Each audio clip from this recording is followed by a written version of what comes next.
Remember when all it took was a video of a big titty passenger going for a ride and getting her boobs reaction to launch control, hard no lift shifts, and some carefully timed lateral G's?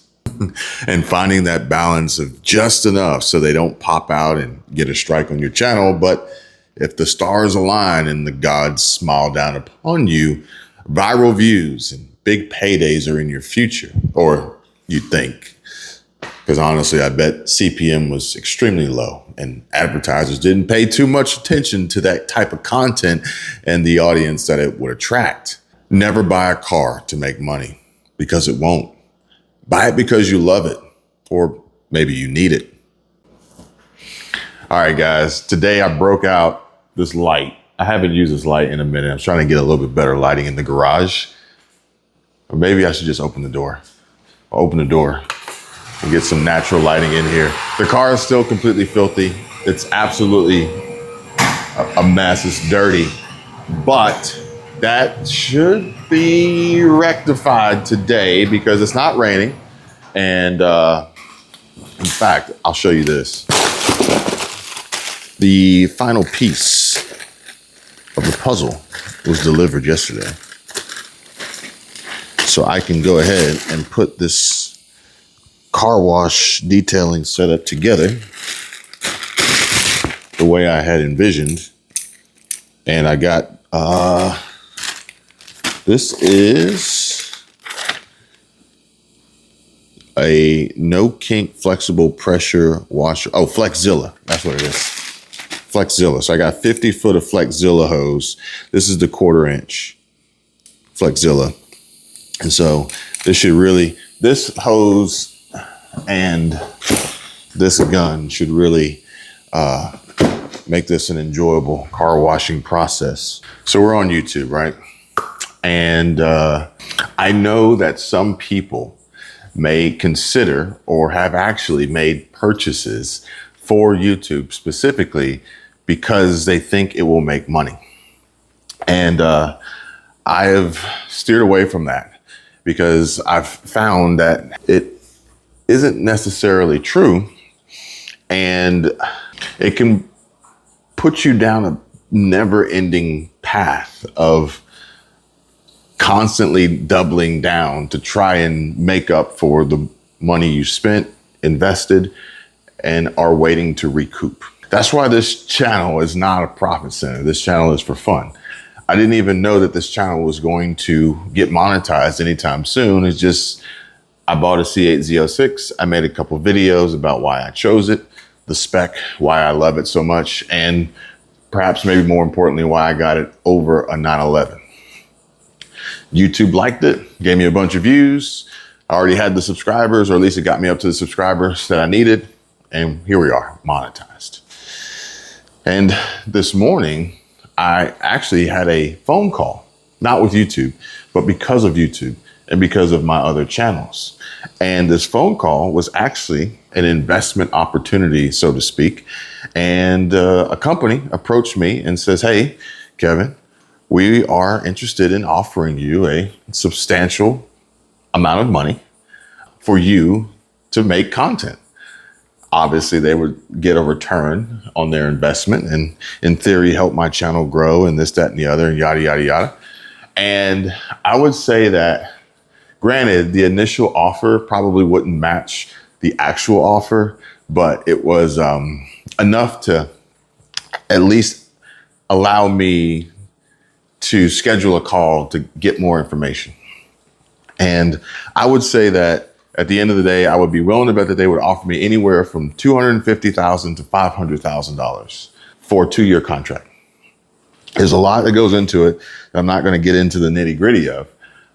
But the most important part was, well, I was sitting down talking to my wife and I said, well, even if we accepted this, what would we do with the money? And they don't care what you do with the money, really.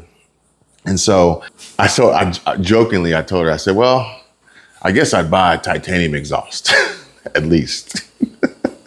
But even still, I really like this car and I kind of want to leave it stock.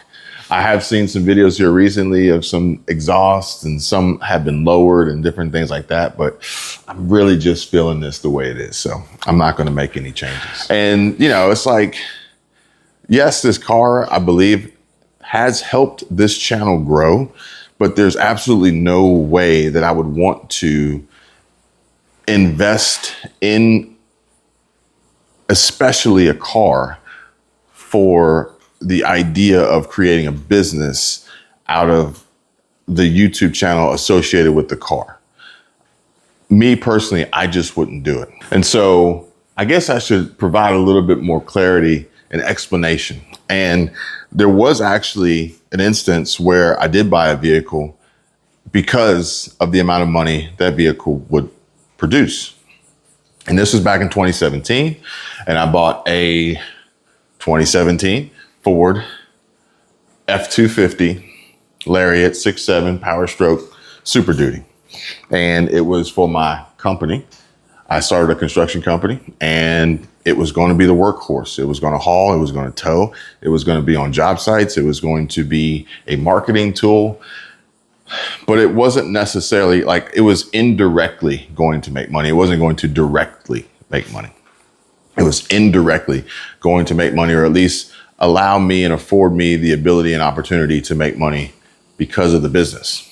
And granted, over time, I bought more trucks. I probably bought 3 or 4 Super Duties for the company and a few F-150s for the employees that we had, for them to go to their jobs and do their job.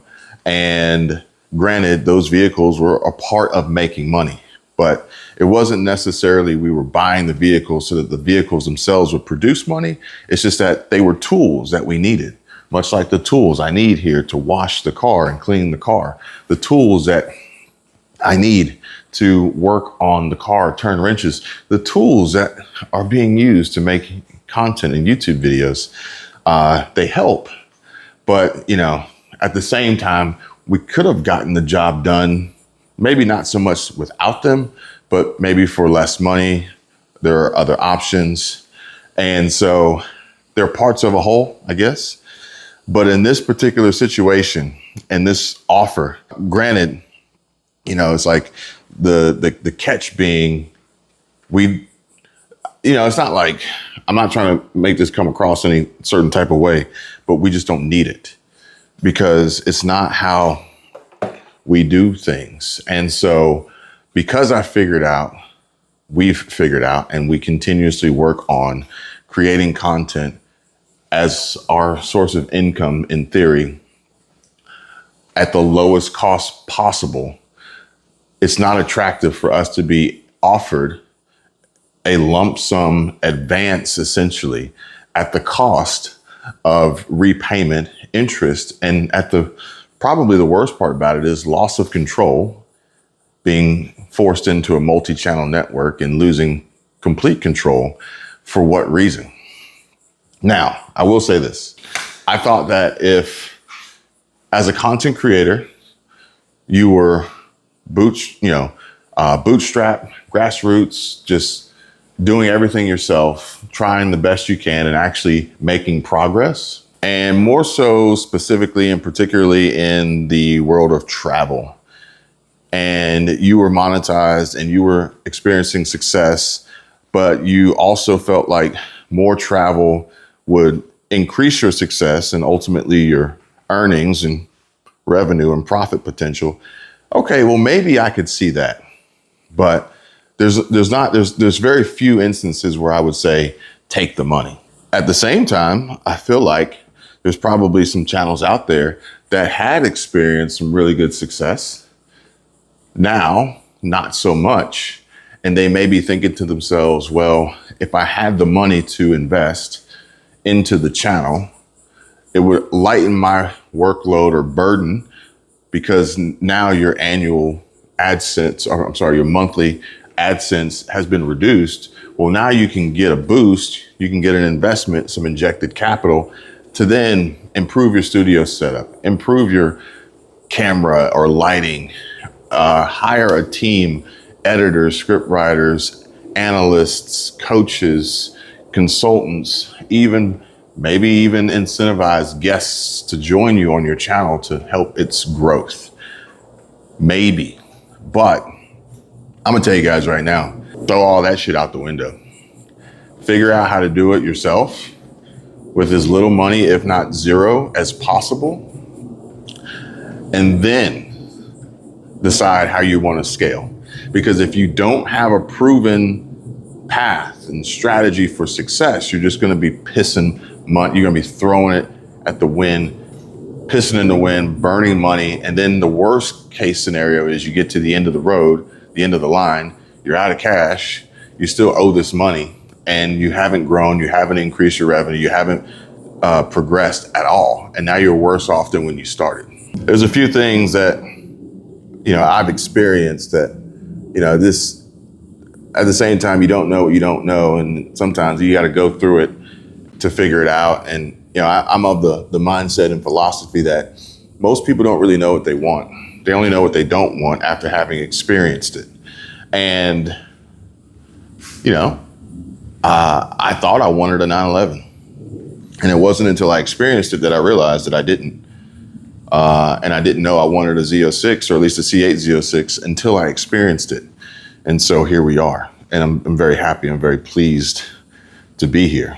And coming, from the corporate world, from the business world, and, just life lessons and experiences, there's certain things that I don't want to have any part of, or at least relinquish to anyone else. And that is the control.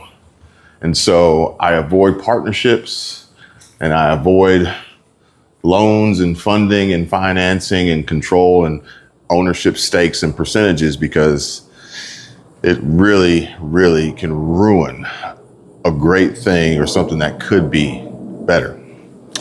This isn't a pitch. This isn't coaching. This isn't anything like that. But if you are in the business world or want to get into it, or in YouTube and or both, because I consider that to be a business, and you want someone to talk to and shoot it to you straight, then look no further. And if you want to see this C8 Z06 get a bath, stay tuned, stick around, because we're going to be breaking this stuff out real soon. Maybe that'll be the next video. Maybe. I might take this car out because actually there's something I want to go see if I can find that I saw yesterday. And there's a spot that I found that I kind of want to just get a shot of with this car there. So that may be the next video, or maybe the end of this video. I'm not quite sure yet.